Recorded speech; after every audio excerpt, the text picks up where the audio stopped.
Welcome to the Think Small podcast, hypergrowth for small businesses. So, what's slowing you down? Well, hi, everybody. This is Rob Godlewski with the Think Small podcast. And today, our guest is John Snyder. John is the CEO of NetFriends, a managed service provider based in North Carolina. John, thank you so much for joining us. Yeah, thanks for having me here, Rob. We're going to have a great conversation, John. AI is at the tip of everybody's tongue in business around the world, and certainly on this podcast. And what I'm kind of really excited about is everything I'm hearing from business leaders and CEOs like yourself of small and mid-sized businesses isn't the doom and gloom about AI that we're hearing on the news, right? There's Right. nobody in this podcast that I've interviewed that's trying to rush out and fire 60% of their headcount. It's a I hope not. yeah, it's a tool, but we're going to do a deep dive into AI. So a little bit of a diversion today for our normal kind of pace in this podcast, but I think it's a really great subject matter. And John, I think you're just the right person to have this conversation with. So first of all, if you can, tell us about NetFriends. First of all, I love your business. Oh, Um, thank you. yeah, absolutely. Tell us about how you got into the business, how you got started with NetFriends, and we'll take it from there. Sure. Yeah. So NetFriends has been around since 1998. I started in 99 as a tech and have risen through the ranks, and I'm now the owner, CEO. I've got a business partner, Neelish, who I was so grateful to hire in 2008, bring him on this journey with me. And we've been providing IT services here in the Durham, Raleigh metro areas of North Carolina and beyond. And the thing we're going to talk about a lot today involves AI because it's just the topic du jour. As much as I could talk about some really neat things I did to troubleshoot Windows 95 back in the day, I don't think anyone needs to hear that story.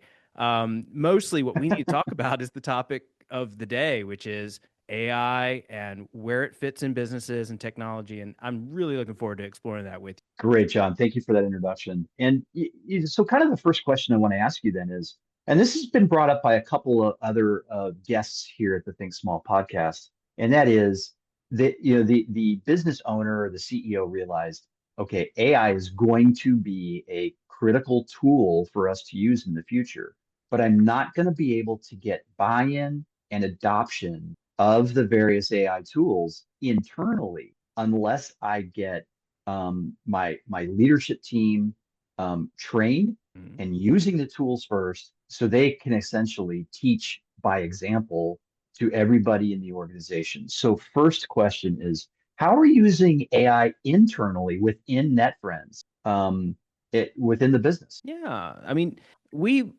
jumped in on the AI bandwagon right, November of 2022 when ChatGPT 3.5 came out. I was super excited about it. I saw its potential right away, and that's to be expected in my role. I'm always looking at new tools, new platforms, new systems.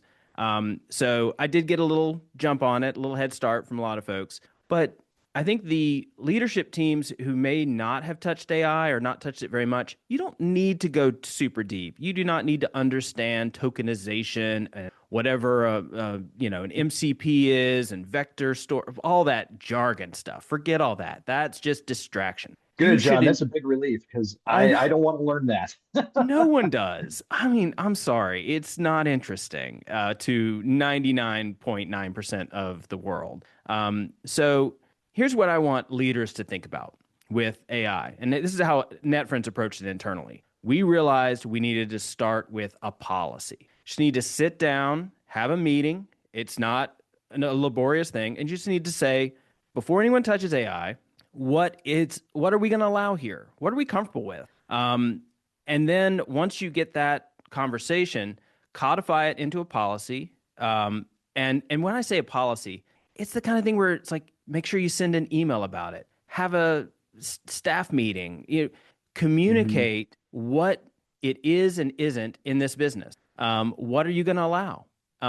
What are you not comfortable with right now? And that's what you need to settle on. Everyone in your business needs you to lead and needs you to give that direction. So at NetFriends, we start with policy. Then second step, we made sure that everyone had the right tool. We wanted to make sure that we had identified what we were going to allow to join meetings. We use Teams, whether you use Zoom or Google, or whatever. I mean, what are you going to allow to join those meetings as that AI note taker? Because Right. even if you're not bringing it, the people you're Your guests interacting with, are.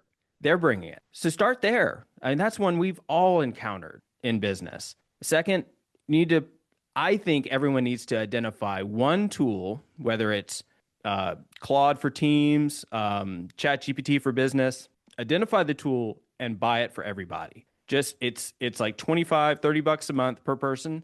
That may seem like a lot, but if you save just 1 or 2 hours of productivity per person, Sure. I mean, it's paid for itself. So pick the tool, because if you don't pick the tool, everyone's going to pick something random, and they're also going to use it in a random way. Don't let that happen. Right. So policy first, communicate that policy, pick a tool. And you're doing this now with your clients. That's how you're recommending, essentially onboarding AI tools, but you're coming from a place of experience and been there, done that, because you did this with your own business, Yes, right? absolutely. And And when we're so talking to our customers, I mean, what we see as their biggest mistake is that they jump right to the tool. They jump right in, and right, they don't think about the policy. They don't think about the just the general guidance they need to give everybody. So we don't need you, or if anyone's listening to this, we don't need you to go through and think of every little file, every little process in your business, and think about it through the lens of AI. You just need broad strokes. Are we going to allow data to go into this tool or not? Yes or no? And if hmm the answer is yes, do we want to limit that data in any way? Yes or no? Start with right. those simple yes no questions, and that's it. And I think dealing with or working with someone like you, or depending on where they are in the country, a valid managed service provider who knows this stuff. Um, it's more about which questions to ask and knowing which question to ask than just plugging in any question into AI and try to get your job done quicker. Yes.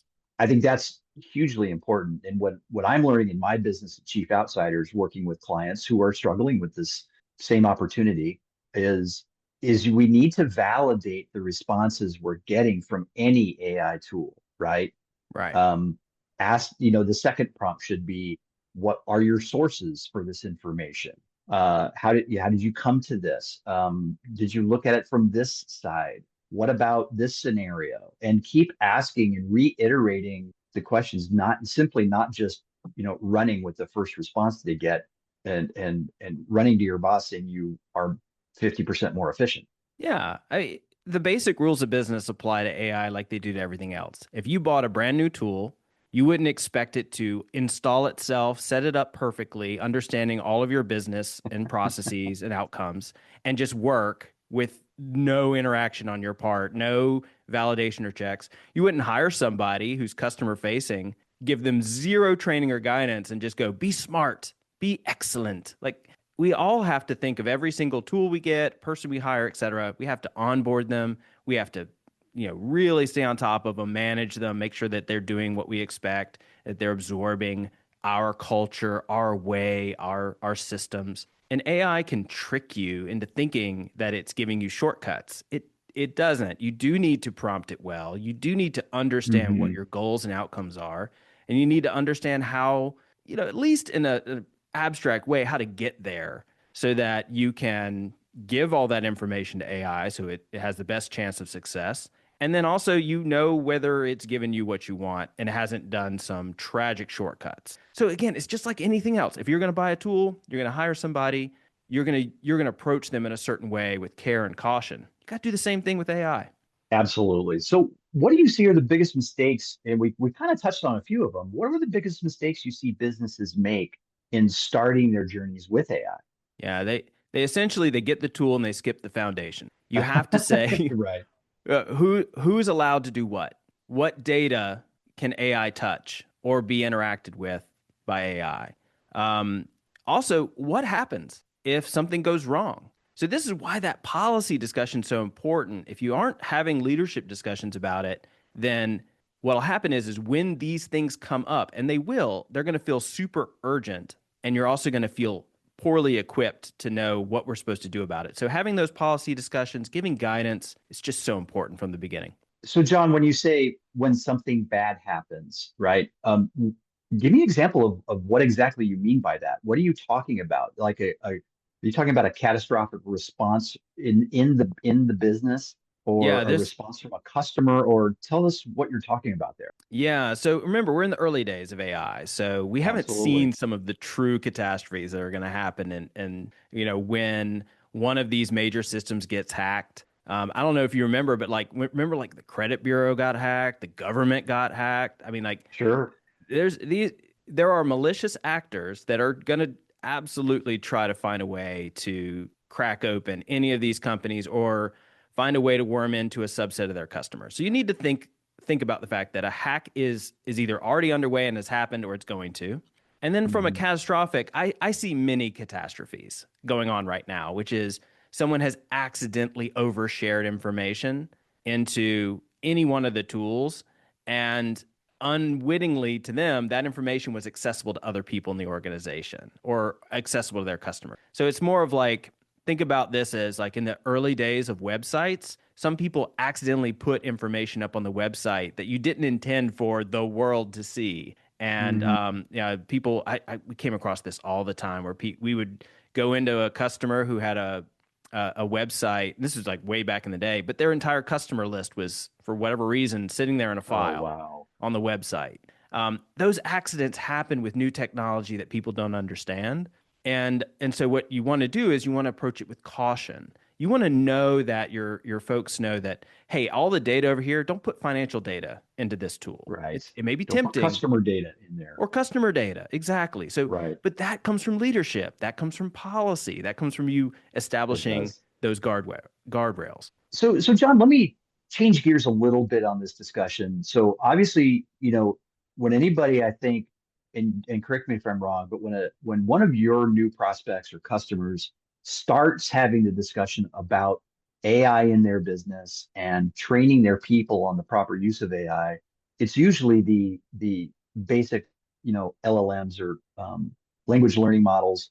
But let's talk about agentic AI, right? Yeah. Agents that are actually doing tasks that you've trained it to do, but they're now doing it on their own. So, Right. for instance, a very simple one I can think of that we've implemented for our clients at Chief Outsiders is a chatbot on the website. So more Yeah. like a customer, the very first entry into a customer service world, that is an agent. So Yeah. talk to us about agents and what AI tools can act on our behalf, and what are the dangers and best practices to employ those tools. Absolutely. Yeah, it's a great question. So let's step back and think about philosophically. We, as people, need to know when we are dealing with a bot or an agent or a person. So the thing that I usually worry about is when we are being a little too cutesy or a little too clever and we think that we can trick or not have to disclose that you're actually communicating with AI. So what I worry about with agentic AI is there's a lot of real interest in these tools. OpenClaw was one. There's CoWork. Copilot even offers this stuff where it can write your emails for you. They're drafted. They're ready Mhm. to go. You just do approval and hit send. Okay, cool. That's nice that those features exist, and I can see them being a time saver. But what about the trust that you have? So, Rob, you trust that the emails that I'm writing you are coming from me, John Snyder. If Right. I've eroded that trust, or I open the potential that you're not communicating with me, you're communicating with my avatar, my bot, I think that fundamentally alters our relationship in a way that makes it so we don't have a relationship. We have a series of transactions between us. I don't think that's what we all want AI to cause to happen in the business world. We need more connection and relationships and things that really move and matter to people. And so, if we're just going to add more and more transactions, all agentic AI is going to do is just add more volume and noise. And it's going to erode and degrade our Mm. ability to collaborate and communicate. So that's my I know I'm probably going all, philosophical here on this, but I mean, I think that's the thing I want to think about with agentic AI is, make sure you're disclosing that you're using a bot, or it's very clear that this is not a human at the other end. Interesting. And I think that is because you need to protect trust and confidence that when you are communicating with a person, it is actually a real person. It's not, Rob's avatar. Right. That's I think we all need to make sure we do not cross that line. I think that is a red line, and we need to, and everyone in business, everyone think about agentic AI, do not cross that line because there's hazards past that line. So I have a couple thoughts on that, John, and or questions to you basically. And the first is, have you had a client experience where you've, you know, instructed them and employed agentic AI or some type of an agent in their business? And because of what you just said, right? Getting your client to tell their customer, hey, you are now engaging with an AI agent on behalf of ABC company. Can I ask you a few questions or whatever the agent does? Do you find that that is actually adding to the trust quotient between that customer and that service or product provider who is your customer? I mean, it definitely can. The main thing is you just need to make sure everyone's thoughtful and doing what you just said, like ask it questions, engage with it, make sure it feels appropriate and it doesn't act like it's more than it should be and trying to fake or Mhm. trick anybody that it's human. As long as it stays in its lane, I think it's really good. I guess in general, we're in the early days of everything. So I don't want Yes, we anyone are. to come across here thinking, oh, you're behind because you haven't had these thoughts, you haven't done this work. I think I'm one of the earlier voices encouraging everyone to take a beat, be careful, and think about this, largely because I think everyone's been so just consumed by the hype of AI and the feeling like you're behind and you need to buy these tools and you need to get them right now. And I'm just saying, okay, make sure you identify the lines you shouldn't cross. Right. And I think if we come at that from that standpoint, right? These are tools, everybody. And I'm talking about a CEO or an IT or a CIO starting to train an organization about what AI tools are, what they can be used for, what they shouldn't be used for, what to look out for. Starting that conversation up front and early really can avoid a lot of problems down the road, right? Hmm. You're like we talked about earlier, you're avoiding rogue uses of AI, rogue tools, releasing secure company information out into the world, et cetera. So I think that's a very important part of it. Yeah. And Specifically about AI agents, though, I guess our last point on that, what are the operational risks of using agents, maybe several. on overload? Yeah, let's focus on a few of the risks. So one risk is error amplification. There is a fallacy that AI is going Interesting. to kind of fix or correct for errors. It usually amplifies them. It amplifies them at speed and scale. So it doesn't mean you have to have an error rate of zero, but it just means that you need to make sure that AI can dramatically increase the number of errors your business is committing if you really unleash it in your business. So you just need to think about how you're doing quality control, how you're validating that it's not drifting, because that's the other thing too that no one talks about. The AI tool that I use today is going to be different next week. They are constantly iterating and updating and tweaking and fine tuning constantly, which means that the prompt results that you get do change materially. The agentic AI instructions do change materially and without any Hmm. awareness on your part unless you're checking. So, really, really important that you realize that um, speed without auditing is not efficiency. That is exposure to risk. So that's a huge one. Yeah, yeah. So you're talking to a lot of your customers that are coming to you with these questions, right? Yeah. And if they aren't coming to you, you're probably coming to them with questions like, okay, ABC company, we need to start talking about employing AI into your business. How do you feel about that? Let's have that conversation. So what are what's the starting point? What should a small to mid-sized business really be thinking about when they are starting their AI journey? Yeah. The first thing is anyone needs to reach out to their IT or technology team, whether it's internal, where you have a third party like NetFriends, your IT team absolutely needs to be in the mix here. And you should expect them to have two things. One, you should expect them to probably not be very confident in themselves. And I say that because we're all in this together. This is all surprise. AI's here. We got to learn this thing. Yeah. So just be aware that like we are not suddenly like 20-year veterans in AI. That's not the case. However, this is the second part. We are further along. We are steeped in this more. We're talking about this more amongst our peers. Yeah. And so you would be completely remiss as a business if you did not turn to your IT team and expect engagement on all things AI, help with a policy formation, help with deploying these tools effectively, help with putting guardrails in place. But understand that the first thing I brought up, their imposter syndrome they probably feel about it, is going to be in the mix. They may diminish themselves. I don't know if I'm really, can you give me some more time? I don't feel comfortable.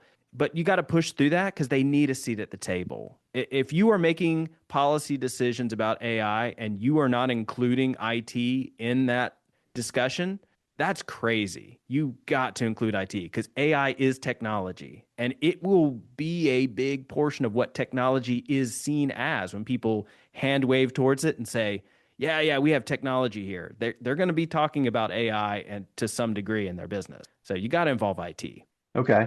What next? So you got IT. You need to also expect IT to help you with one of the most important things people forget. Is AI going to make a measurable difference? I can't tell you how AI is going to be measured in your business, but you need to figure that out. That means you need to establish a Mm. baseline for whatever process, whatever system without AI is. And then you say, okay, we're going to put AI in this mix. We're going to put some smart people on it. We're going to figure out how to integrate AI into this process. And then you need to have a hypothesis. What do we expect is going to happen in 3 months, 6 Mhm. months? Because we may have theories about AI helping, and those theories are not going to be borne out. You don't want to just assume, I put AI in there, good stuff's going to happen. So you need your tech team to help you measure whether AI is making a material difference. And also, this is probably going a little bit meta here, but let's just say, Rob, at Chief Outsiders, we installed some really slick AI, and your team is literally saving 80% of their time. That's awesome, right? But what if you didn't know that they might save 80%? What's happening? They may be just like watching ESPN at work, like we're going to fill that free time with what? Right. So you need to also, as a business owner or business decision maker, need to go, okay, well, if we do make these savings, what are we going to do with it? Why Yeah. do we want to make these savings? Are we going to do more? Are we going to explore something else? You need to think about the possible positive effects too of if this works to our wildest expectations, then what? Right. Because we need to be thinking as business owners and business leaders about the business as a whole, not just the, measure each tool secularly in each department. And that's Right. a really weird way of saying, and this is something we do at Chief Outsiders with our clients. And it's probably the most important thing we do is set up a set of measurements for the business for what outcomes you're trying to achieve. Right. Right. And so we want to talk about that with AI as well. What do you expect as a business for AI to achieve for you? And I love your example about, okay, everybody's now getting 80% more efficient and effective, and they're getting their 8 hours of work done in an hour and a half. Does that mean they're watching March Madness on ESPN app the rest Yeah. of the time? And Yeah. so, And let's say they were doing work, but it's low value work. So with that right. 80%, even in the best case, I mean, obviously we're joking about them watching basketball or something, but what if you did all this stuff and now they're doing some trivial things and you have no more profits to show from it? In fact, you have less because you're paying for this tool now. So those are There you things to think go. There about. you go. So translating an AI benefit into business outcomes, right? And the more efficient business outcomes and measuring those key performance indicators appropriately. So if you're really expecting to get and 80% is probably a stretch in the early days here. Wouldn't Yeah, you agree, John? I totally agree. Double Yeah, digits would be yeah. great. You're shooting for double digits, Yes. but low Let's double let's digits. shoot for 20% improvement, but not in the use of AI, but in your product innovation Right, cycle or right, in the time it takes you to close your books every month, right. right? That is No one, something that I yeah, think AI can really help with. absolutely. And we got to remember, we did not get into business. We did not either found a business or take a leadership role in a business in order to sell more of anyone else's product to ourselves. Like that, you got to remember, you need to use these tools for your business as you see fit. They need to give Right. you good outcomes. Yeah, Otherwise, what are you doing? I think you've lost the thread there if you do just buy these tools to buy them. And yeah. right. So kind of wrapping this up, we haven't really talked about the big nasty question that everybody's asking about AI. And do you, John Snyder, CEO of NetFriends, Mhm. do you think that AI is going to replace jobs? Yeah, I do not. I think it will replace some and create others. I think it'll be a net gain. I've heard it framed a few ways, like we all may become managers of AI. So Hmm. some people may have their role shift, but for the most part, I think of it as less of an org chart decision and more of an individual capability. So think of it this way: like AI is not AI should not, I should say. I'm not going to say whether it will or won't, but it should not replace a team, but rather it should surface new problems we need to grapple with. And what I mean by that is kind of like alluding to what we just talked about. Let's say AI does make a process significantly more efficient. Okay, what are you going to do with that? How are you going to leverage that? So it's just going to open up different kind of ideas. Now, it may slow hiring. I definitely see that trend right now, because we're all Yeah. trying to grapple with, okay, there do seem to be some performance gains. Maybe we should, see that through a bit more through another business quarter or another business year.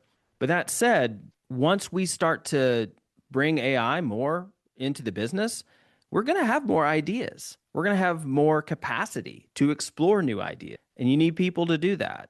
So I think we're just at an inflection point. We're at and that inflection point is also rolling through the economy. It's not like suddenly hitting everybody all at the same time.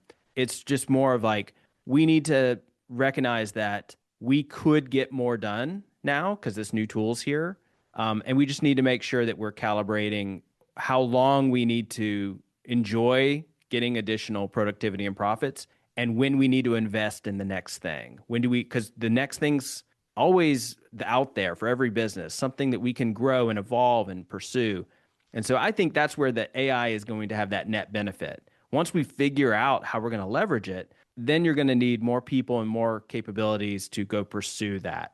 And so I'm excited about it because I mean, not to go all meta here, but I mean, when the iPhone came out, none of us expected, right, that we would have Uber or Google Maps and That's things very like true. that. Like it was just supposed to be like a phone iPod thing, and it evolved into so much more, but not in a way that I think any of us really foresaw at the moment we held it in our hands for the first time. So we haven't seen what's going to Right. happen next. I'm really excited about that, and I can't not imagine what is going to be created and what we're going to use a few years from now. John, I'm really glad you said all that. And that is a very common thread amongst our guests here at the Think Small podcast. And that is people are very bullish on the possibilities for AI, and they're less concerned about what they think it's going to do to employment levels. They, Yeah, like you, and my personal opinion is we really do think in the community here at Think Small that AI will turn into a net adder of jobs. We yeah, just don't necessarily know what those jobs are going to be in the future. And when I say future, I mean probably 5 to 10 years. This is not a 1 year journey. right. Um, it, and people are very bullish on the productivity gains, and productivity is what drives any economy. And so Absolutely. I'm very optimistic about And so are all the guests on the Think Small podcast. In fact, one of your colleagues, basically, John, he's the CEO of a IT service provider, an MSP in a different part of the country. So not a competitor of yours directly, but Yeah. he said, and his 100% of his business is employing AI with his clients. So he does less of the regular managed IT services, and he's all in on AI for his customer. Hmm. And he said AI is going to give us more time to be human with our customers. That's right. And I just thought, what a what a brilliant way to state this. It's so And then true. I also It's heard so true. another, yeah, I also heard another one of our guests say, AI is not going to replace us. People who know AI are going to replace us. Well said. Oh, I love that pivot. And That's good. yeah, I love it too. And you know what? We should be thinking about it that way. Yeah. It, people who are smarter and brighter and more innovative shouldn't replace me if I'm not gonna be as innovative. Right. So I certainly appreciate that. Well, John, we've talked a lot about, just general AI stuff and how a business should engage and employ and implement AI. But I need to ask you some questions about NetFriends, right? Oh, sure. You're a successful business in the North and South Carolina area, managed IT services, cybersecurity tools, and overall infrastructure management. But what does the next 3 to 5 years look like for NetFriends? Yeah, I mean, it's kind of to continue what you were just saying, the customer experience. We Mm, do expect that attitudes and expectations are going to change and evolve. I mean, COVID brought about a bunch of changes, and we now need to have everyone needs to have a video camera and a microphone. And if you think about it, a lot of desktops didn't have that pre-COVID, right? So tools are going to absolutely. change, expectations and experience is going to change. And so I'm really excited about adapting what we do and how we interface with customers. I keep thinking about making more and more things where let's say, Rob, you had an issue. I want to make sure you feel like you could connect with somebody who can help you, a living, breathing person who's going to see you and Yes. your urgency and your needs. But also, while you're waiting for us, and hopefully not long, but while you're waiting, we'll just offer up the opportunity for you to self serve, offer up the opportunity. If you, hey, 80% of the people who had your issue, if they clicked on this button, they solved it. Do you want to click on the Mm, button? No need. If you don't want to click the button, you want to talk to somebody, we'll be there in about 2 minutes. No worries. But I'd love to see more things like that. And I could give you dozens of examples like that, but I can see all of our energy and AI is going to be a part of this, but making sure that we just give you more options and we meet you more where you're at and empower our clients to do more mm, and to get right back to work if there's an interruption, disruption, or concern. I mean, I think of things like I would give you another example. Like there's oftentimes rolling outages. AWS has had outages, Cloudflare, Microsoft, et cetera. And if you sure. were having an issue and you reach out to us, and it could be like, by the way, there is a rolling major outage with this service right now. If you click this button here to say this sounds like my issue, and we will make sure to notify you through your preferred method of being notified as soon as the outage is cleared. And you'd be like, oh, okay, cool. So you don't need to wait on hold. You don't need to report. You don't need to, hey, did you reboot? You didn't need any of that stuff. Right. Um, Right. but you've said, okay, yeah, I do want to be notified, or oh, it's that outage. Well, I'm watching the news, so I'll be informed. So you see what I'm getting at? Like the Mhm. meeting you where you're at with tons of choice and options, that's the future. And that's what I'm excited about building. And that is a never ending thing. That is never going to Yeah. change. And so when I think 5 years from now, I think of you and your business just having the easiest interaction, frictionless interaction with IT and all things technology, whether you want to build or do something new or novel, or whether you're having a disruption or a problem. Mm, And just thinking of all the ways we could interface together and make that smoother. That's where I'm excited, and that's why I'm so bullish on AI, because it feels like an accelerant in that direction, a catalyst. yeah. So if anything, John, what would be slowing you down in the achievement of those goals? I think, anytime there is a trust shattering moment, in our industry. And there's been quite a few where folks get worried about technology or they feel like the hype wasn't matched by the reality.